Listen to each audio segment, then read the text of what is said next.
Il était une fois Jane Fonda.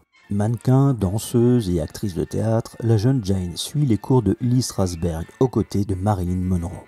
Jane Fonda interprète d'abord De belles ingénues dans L'école des jeunes mariés en 62, adapté Tennessee Williams, puis dans Un dimanche à New York l'année suivante. Le talent ne s'enseigne pas, dira-t-elle, mais on peut apprendre les techniques qui le font apparaître. En faire moins, voilà ce que je devais apprendre. Un de ses premiers films, La rue chaude, comporte aussi un des plus beaux génériques de l'histoire, signé par Eileen et Saul Bass sur une musique d'Elmer Bernstein.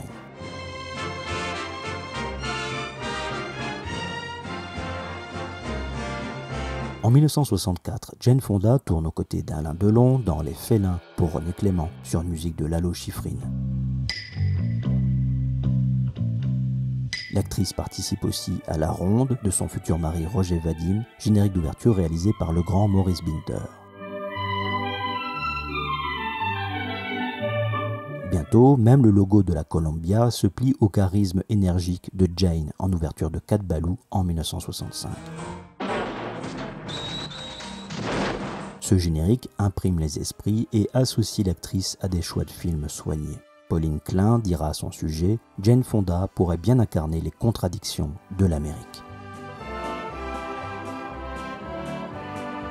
Dans La poursuite impitoyable d'Arthur Penn en 1966, musicalisée par John Barry, Jane Fonda interprète un petit rôle qui lui fera dire « Mes cheveux auraient pu être crédités au générique de ce film ». S'installant en France plusieurs années, l'actrice s'écarte peu à peu de l'ombre intimidante de son père Henry. Ici, en français, dans Histoire extraordinaire. Les chevaux sont prêts? Quand vous le désirerez, madame. Tout de suite. Vos autres madames dorment encore. Ou là, dans La curée de Vadim également, et adapté d'Émile Zola. Fidèle à ses amitiés artistiques, Jane travaille plusieurs fois avec Sidney Pollack, qui lui fait confiance, ici dans On achève bien les chevaux, adapté d'Horace McCoy, ou bientôt dans Le cavalier électrique, typographié ici par Wayne Fitzgerald. I grew up dreaming of being a cowboy and loving the cowboy ways. L'actrice enchaîne les rôles pour des grands cinéastes dont Que vienne la nuit d'Otto Preminger, La maison de poupée de Joseph Losey, adapté d'Ibsen, L'oiseau bleu de George Cukor, Julia de Fred Zinman, sans oublier sa collaboration avec Jean-Luc Godard avec Tout va bien en 72, aux côtés d'Yves Montand. Je veux faire un film. Pour faire un film, faut de l'argent.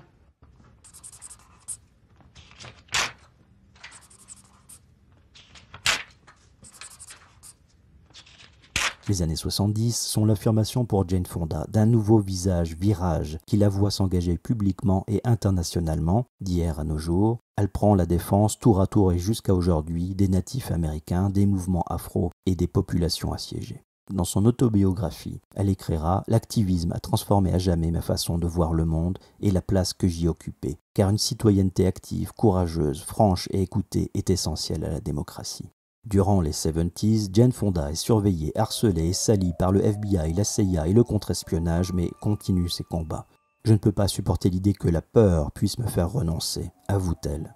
L'empathie, voilà ce dont nous avons besoin.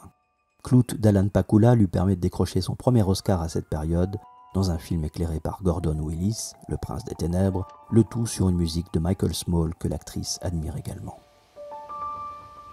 Has anybody talk to you about the financial arrangements? Well, it depends naturally on how long you want me for, and... Jane Fonda tournera à 2 autres reprises avec Alan Pakula, dont elle apprécie le sens des nuances, avec Une femme d'affaires, et avant cela, Le souffle de la tempête. Je voulais faire des films de style classique auxquels l'américain moyen puisse s'identifier, déclare-t-elle. Au sein de cette filmo malgré tout éclectique, notons California Hotel en 1978 et son générique imprégné des toiles de David Hockney et emmené par les rythmes du compositeur français Claude Bolling.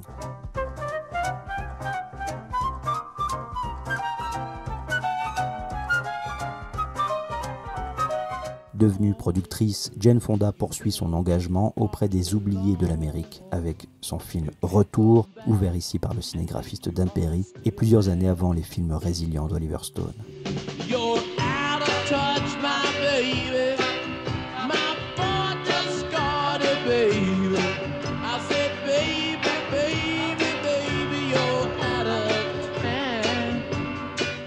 En 1979, avec le syndrome chinois, Fonda incarne une journaliste au cœur du danger des centrales nucléaires et déclare « En réussissant à injecter dans les films d'Hollywood les problèmes sociaux dont je m'occupais, je commençais à faire ce qui me correspondait vraiment, mettre en phase mon travail pour le cinéma et ma démarche politique. »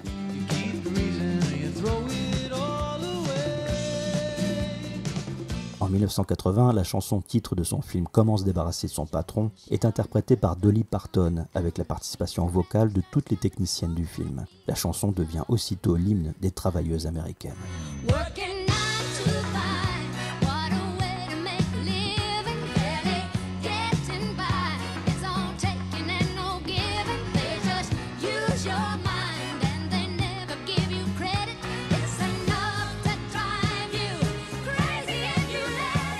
L'année suivante, Jane témoigne chez Delphine Seyrig pour la cause des femmes dans Sois belle et tais-toi. Et puis ils m'ont redressée et je me suis regardée dans la glace et je ne savais plus qui j'étais. J'étais comme quelqu'un sur une chaîne, quoi, qui sortait avec les sourcils qui étaient un peu partout, des lèvres comme une aigle qui était énorme. Ils m'ont dit qu'il fallait que je teinte les cheveux blondes parce que c'était comme ça qu'il fallait être. Avec La Maison du Lac, film intergénérationnel sur une musique de Dave Grusin, Jane Fonda tente de se réconcilier avec son père. Katharine Hepburn insiste quant à elle pour n'apparaître en tête d'affiche qu'auprès d'Henry Fonda. Jane écrit « Pour ma part, je n'ai jamais aimé voir mon nom en plus grosses lettres que les autres, car pour Jane Fonda, un film est avant tout une construction collective. »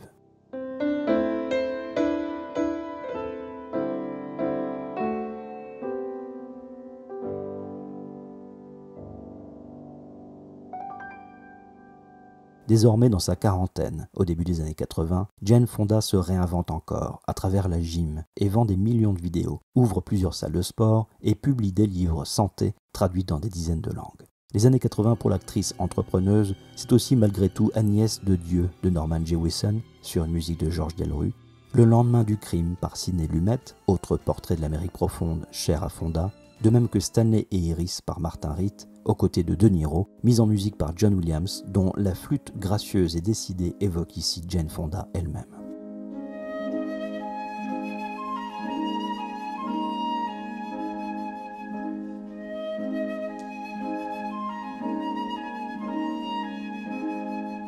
Après des années 90 où Jane Fonda s'implique d'un point de vue humanitaire aux côtés de son mari Ted Turner et bientôt auprès de ses propres enfants, elle reprend le chemin des écrans dans les années 2000 avec de multiples films, notamment des comédies, des séries et des dessins animés pour lesquels elle prête sa voix, et quelques génériques savoureux. Au final, après 70 ans de carrière, on ne compte plus les films et les spectateurs qui garderont l'empreinte du visage ému de Jane Fonda, l'humaine très humaine. L'actrice écrit « L'art exige un relâchement, une ouverture d'esprit qui permet de sonder les profondeurs. »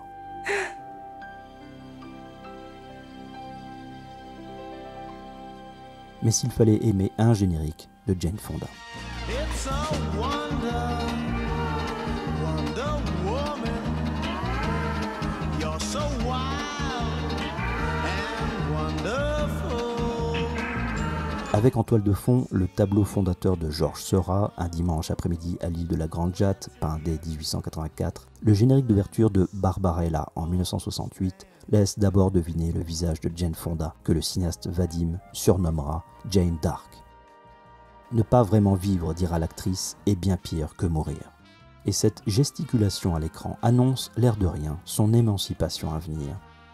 Pour obtenir l'effet d'apesanteur de cette séquence, le chef opérateur Claude Renoir suggère de renverser le décor face au plafond et d'utiliser une plaque de verre.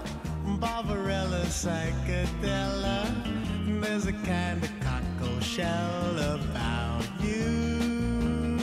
Barbarella, Barbarella. Ce générique, que Jane Fonda évoque dans ses mémoires, est ainsi à l'image d'un tournage très physique pour l'actrice, première super-héroïne de l'ère moderne. Proche de Simone Signoret et aux côtés de Sartre, elle sera témoin la même année des revendications de mai 68 et lancera bientôt ses premières luttes pour toutes les formes d'égalité. Cette séquence, typographiée ici par Arcadie, s'offre ainsi comme la naissance d'une icône qui n'en finira pas d'agiter et de casser les codes, de brouiller les pistes, d'abolir les frontières. Bref, l'art des génériques avec Jane Fonda comme ferment, révélateur germinal des époques et des caractères. You read my